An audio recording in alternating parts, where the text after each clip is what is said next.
नमस्कार दोस्तों, science with Sachin sir YouTube channel पर आपका स्वागत है। दोस्तों, अगर आप चैनल पर नए हो तो चैनल को सब्सक्राइब जरूर करें। दोस्तों, मैं आपके लिए लेकर आया हूं इंडियन आर्मी रिटन एग्जाम के लिए जनरल साइंस की स्पेशल टेस्ट सीरीज, जिसका नाम है army booster dose science test series. दोस्तों, इस टेस्ट सीरीज में मैं आपको कॉल कराऊंगा इंडियन आर्मी रिटन एग्जाम के लिए जनरल साइंस के टॉप 15 अति महत्वपूर्ण प्रश्न। दोस्तों, मेरे पढ़ाए हुए सैकड़ों विद्यार्थी इंडियन आर्मी के अंदर सेलेक्ट हो चुके हैं और मेरे पढ़ाए हुए नोट्स और प्रश्नों से इंडियन आर्मी के रिटन एग्जाम में 90% से अधिक प्रश्न पूछे जाते हैं। तो जो दोस्त इस बार इंडियन आर्मी के रिटन एग्जाम की तैयारी कर रहे हैं, उनको मेरी तरफ से बेस्ट ऑफ लक। दोस्तों, तैयारी करते रहो। अगर आप ईमानदारी से तैयारी करोगे तो दुनिया की कोई भी ताकत आपको सिलेक्ट होने से नहीं रोक सकती। जो दोस्त इस बार इंडियन आर्मी के रिटन एग्जाम की तैयारी कर रहे हैं, मैं उनके लिए कुछ लाइनें गुनगुनाना चाहता हूँ। यूं ही नहीं मिलती राही को मंजिल, एक जुनून सा दिल में जगाना पड़ता है। पूछा चिड़िया से कैसा बना आशियाना, तो बोली बढ़नी पड़ती है उड़ान बार बार, तिनका तिनका उठाना पड़ता है। तो दोस्तों, अगर आपने सोच लिया कि इस बार 100% सिलेक्शन लेना है तो फिर मेहनत से क्या घबराना। दोस्तों अच्छे से मेहनत करना है, रगड़ना है, मसलना है और दुनिया को बताना है कि आप क्या चीज हो।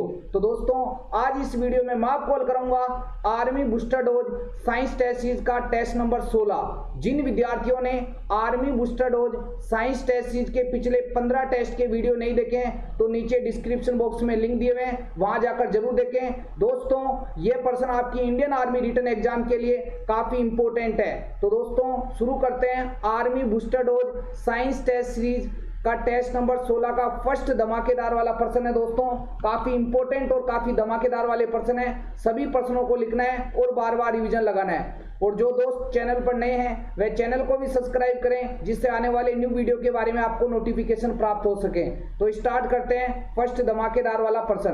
फर्स्ट धमाकेदार वाला प्रश्न है दोस्तों, कार्डियक शब्द निम्न में से किस अंग से संबंधित है? ऑप्शन देखते हैं, मांसपेशी, डायफ्राम, हृदय और पित्ताशय।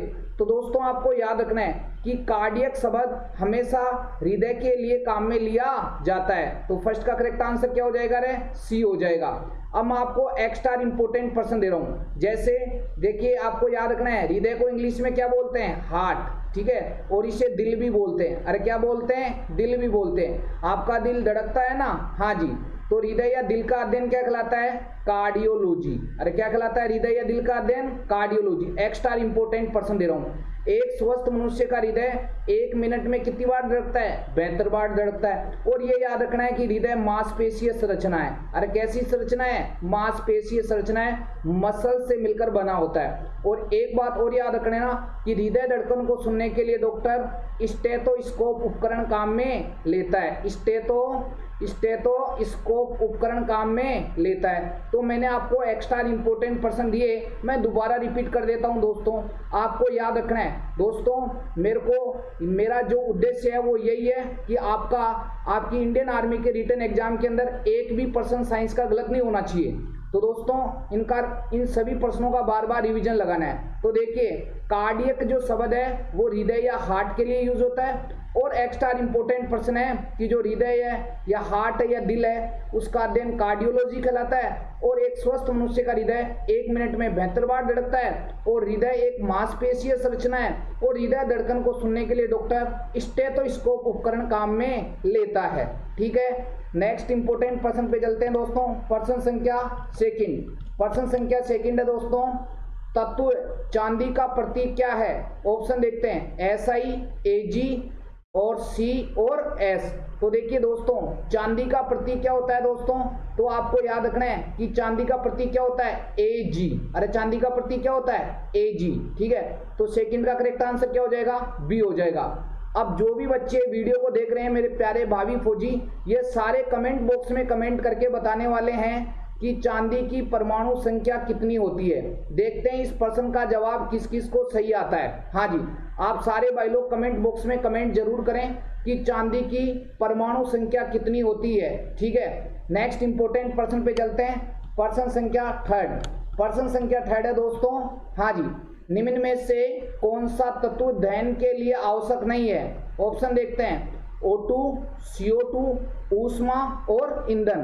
तो दोस्तों, आपको याद रखना है कि दहन के लिए क्या आवश्यक नहीं है? CO2 आवश्यक नहीं है। तो थर्ड का करेक्ट आंसर क्या हो जाएगा रे? बी हो जाएगा। नेक्स्ट इंपॉर्टेंट पर्सन पे चलते हैं, पर्सन संख्या 4।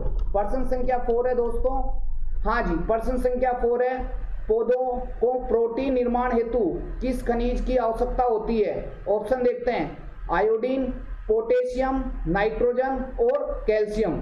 तो पौधों को प्रोटीन निर्माण हेतु किस खनिज की आवश्यकता होती है? नाइट्रोजन की आवश्यकता होती है। तो 4 का करेक्ट आंसर क्या हो जाएगा? सी हो जाएगा।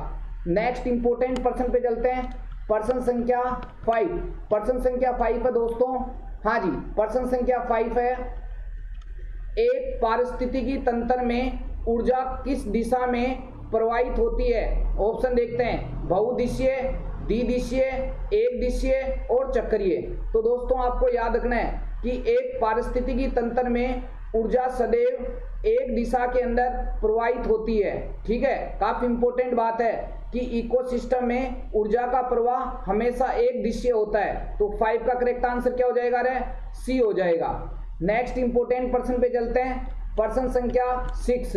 पर्सन संख्या 6 है दोस्तों, निम्न में से कौन सा उपकरण वायुमंडलीय दाब मापने हेतु प्रयोग किया जाता है? ऑप्शन देखते हैं, एमीटर, हाइड्रोमीटर, गैल्वेनोमीटर और बैरोमीटर। तो दोस्तों आपको याद रखना है कि बैरोमीटर का उपयोग वायुमंडलीय दाब मापने हेतु प्रयोग किया जाता है। तो 6 का करेक्ट आंसर क्या हो जाएगा? रे डी हो जाएगा। दोस्तों आपको याद रखना है क्या कि वायुमंडलीय दाब का मापन करने हेतु बैरोमीटर उपकरण को काम में लिया जाता है। अब एक्स्ट्रा इंपोर्टेंट पर्सन ये भी याद रखना है कि विद्युत धारा का मापन करने के लिए कौन सा उपकरण काम में लिया जाता है? एमीटर उपकरण काम में लिया जाता है। नेक्स्ट इंपोर्टेंट पर्सन पे चलते हैं, पर्सन संख्या 7।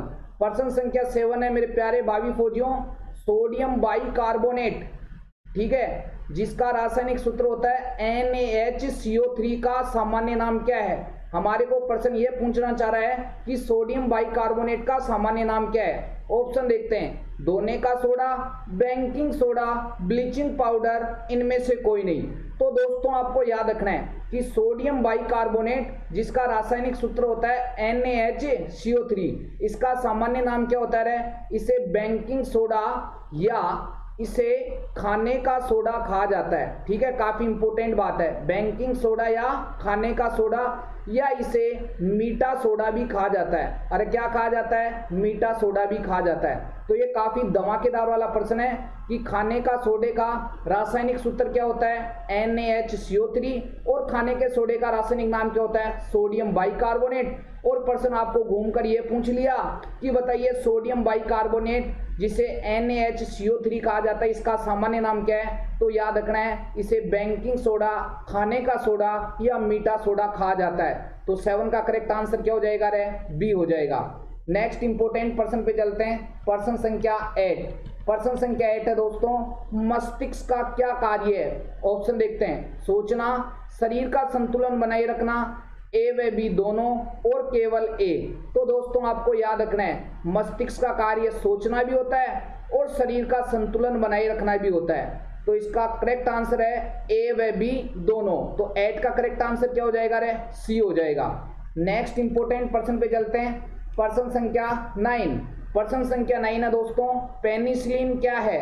ऑप्शन देखते हैं, एंटीबायोटिक दवा, वसा, एंजाइम या प्रोटीन। तो दोस्तों आपको याद रखना है कि पेनिसिलिन एक प्रकार की एंटीबायोटिक दवा है। तो 9 का करेक्ट आंसर क्या हो जाएगा? रे ए हो जाएगा। नेक्स्ट इंपोर्टेंट पर्सन पे चलते हैं दोस्तों, पर्सन संख्या 10। पर्सन संख्या 10 है दोस्तों, काफी इंपोर्टेंट और काफी धमाकेदार वाला पर्सन। हाँ जी, पर्सन संख्या 10 है दोस्तों, बेरी बेरी किस विटामिन की कमी के कारण होता है? ऑप्शन देखते हैं, ए, बी, सी और डी।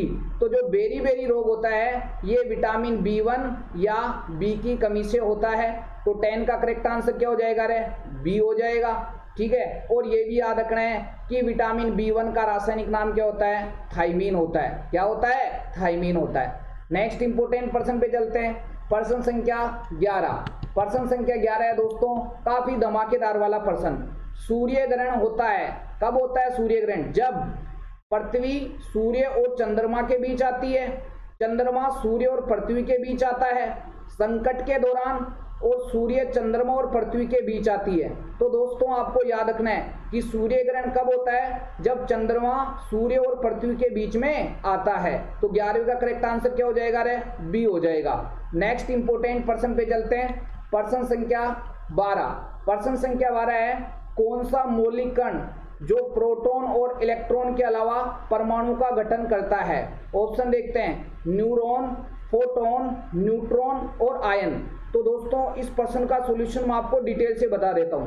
देखिए आपको याद रखना है, जो परमाणु होता है ये एक अविभाज्य कण होता है और परमाणु 3 मौलिक कणों से मिलकर बना होता है। एक इलेक्ट्रॉन, एक प्रोटॉन और एक होता है न्यूट्रॉन। ठीक है, परमाणु 3 मौलिक कणों से मिलकर बना होता है। कौन कौन से, इलेक्ट्रॉन, प्रोटॉन और न्यूट्रॉन। ठीक है, तो हमारा प्रश्न ये पूछा है कि कौन सा मौलिक कण जो प्रोटॉन और इलेक्ट्रॉन के अलावा परमाणु का गठन करता है, तो वो होगा न्यूट्रॉन। तो 12वीं का करेक्ट आंसर क्या हो जाएगा, सी हो जाएगा। दोस्तों ऐसे ही प्रश्न आपकी इंडियन आर्मी रिटन एग्जाम के अंदर पूछे जाते हैं। दोस्तों मेरे पढ़ाए हुए 400 से अधिक विद्यार्थी इंडियन आर्मी के अंदर सिलेक्ट हो चुके हैं और मेरे पढ़ाए हुए नोट्स और प्रश्नों से इंडियन आर्मी के रिटन एग्जाम में 90% से अधिक प्रश्न पूछे जाते हैं। तो दोस्तों इन सभी प्रश्नों को लिखना है और बार बार रिवीजन लगाना है। आर्मी का ऐसा कोई ट्रेड नहीं है जिससे मेरे से पढ़ा हुआ कोई विद्यार्थी सिलेक्ट नहीं हुआ हो, और कई ऐसे मेरे प्यारे भावी फौजी हैं जो अपनी ट्रेनिंग कंप्लीट करके देश की सीमाओं की सुरक्षा कर रहे हैं। तो दोस्तों इस बार आपको भी सिलेक्शन लेना है, अच्छे से मेहनत करनी है दोस्तों, रगड़ो मसलो और दुनिया को बता दो कि आप क्या चीज हो। ये दोस्तों मौका इस बार गंवाना नहीं है, कुछ भी हो जाए चाहे से, इस बार कुछ अलग करना है दोस्तों। हाँ जी, तो नेक्स्ट इंपोर्टेंट प्रश्न पे चलते हैं। प्रश्न संख्या 13। प्रश्न संख्या 13 है दोस्तों, काफी धमाकेदार वाला प्रश्न। एक परमाणु के नाभिक में क्या होते हैं। ऑप्शन देखते हैं, इलेक्ट्रॉन और न्यूट्रॉन, इलेक्ट्रॉन और प्रोटॉन, प्रोटॉन और न्यूट्रॉन और केवल न्यूट्रॉन। तो दोस्तों आपको याद रखना है कि जो परमाणु का नाभिक होता है वो 2 कणों से मिलकर बना होता है, प्रोटॉन और न्यूट्रॉन से। ठीक है, काफी इंपोर्टेंट बात है कि एक परमाणु के नाभिक में क्या क्या होता है, प्रोटॉन और न्यूट्रॉन। तो 13वीं का करेक्ट आंसर क्या हो जाएगा रे, सी हो जाएगा। और ये भी याद रखना है कि नाभिक की खोज किसने की, रदरफोर्ड ने की थी। नाभिक की खोज किसने की, रदरफोर्ड ने की थी। नेक्स्ट इंपोर्टेंट प्रश्न पे चलते हैं। प्रश्न संख्या 14। प्रश्न संख्या 14 है, डायनेमो का आविष्कारक है। ऑप्शन देखते हैं, पास्कल, न्यूटन, कोल्ट और माइकल फेराडे। तो डायनेमो का आविष्कारक कौन है, माइकल फेराडे। तो 14वीं का करेक्ट आंसर क्या हो जाएगा, डी हो जाएगा। इस प्रश्न को ऐसे भी याद रखना है कि विद्युत जनित्र का आविष्कारक कौन है, तब भी आंसर आएगा माइकल फेराडे, क्योंकि डायनेमो को विद्युत जनित्र कहा जाता है। ठीक है दोस्तों, नेक्स्ट इंपोर्टेंट प्रश्न पे चलते हैं। प्रश्न संख्या 15। प्रश्न संख्या 15 है दोस्तों, काफी धमाकेदार वाला प्रश्न। वायुमंडलीय आर्द्रता मापने का यंत्र है। ऑप्शन देखते हैं, हाइड्रोमीटर, हाइग्रोमीटर, हाइड्रोफोन और मैकमीटर। तो वायुमंडलीय आर्द्रता मापने का यंत्र कौन सा है दोस्तों, हाइग्रोमीटर। तो 15वीं का करेक्ट आंसर क्या हो जाएगा, बी हो जाएगा। काफी इंपोर्टेंट और काफी धमाकेदार वाले प्रश्न मैंने आपको हल कराए। तो दोस्तों आज इस वीडियो में मैंने आपको हल कराया army booster dose science test series का टेस्ट नंबर 16। जिन विद्यार्थियों ने army booster dose science test series के पिछले 15 टेस्ट के वीडियो नहीं देखे हैं वो डिस्क्रिप्शन बॉक्स में जाकर जरूर देखें। और जो दोस्त चैनल पर नए हैं उनको मैं यही कहना चाहता हूं कि आप इन सभी प्रश्नों को लिखो और बार बार रिवीजन लगाओ। दोस्तों एक सिंगल प्रश्न भी आपकी इंडियन आर्मी रिटन एग्जाम के अंदर इनसे बाहर कुछ भी नहीं आएगा। और दोस्तों आपको कमेंट बॉक्स में कमेंट करके बताना है कि आपके 15 में से कितने प्रश्न सही हुए। और जो दोस्त चैनल पर नए हैं वह चैनल को भी सब्सक्राइब करें, जिससे आने वाले न्यू वीडियो के बारे में नोटिफिकेशन प्राप्त हो सके। और दोस्तों ईमानदारी से एक बार सभी ग्रुपों के अंदर शेयर का बटन दबा दो, जिससे और स्टूडेंट का भी भला हो सके। दोस्तों मेरा यही उद्देश्य है कि भारत के किसी भी कोने में अगर कोई विद्यार्थी इंडियन आर्मी के रिटन एग्जाम की तैयारी कर रहा है तो उस तक ये वीडियो पहुंचना चाहिए और सभी विद्यार्थी जो भी मेरे से पढ़ रहे हैं उन सभी का सिलेक्शन होना चाहिए। मेरा यही भगवान से दुआ है। तो मिलते हैं नेक्स्ट वीडियो में, तब तक के लिए जय हिंद, जय भारत।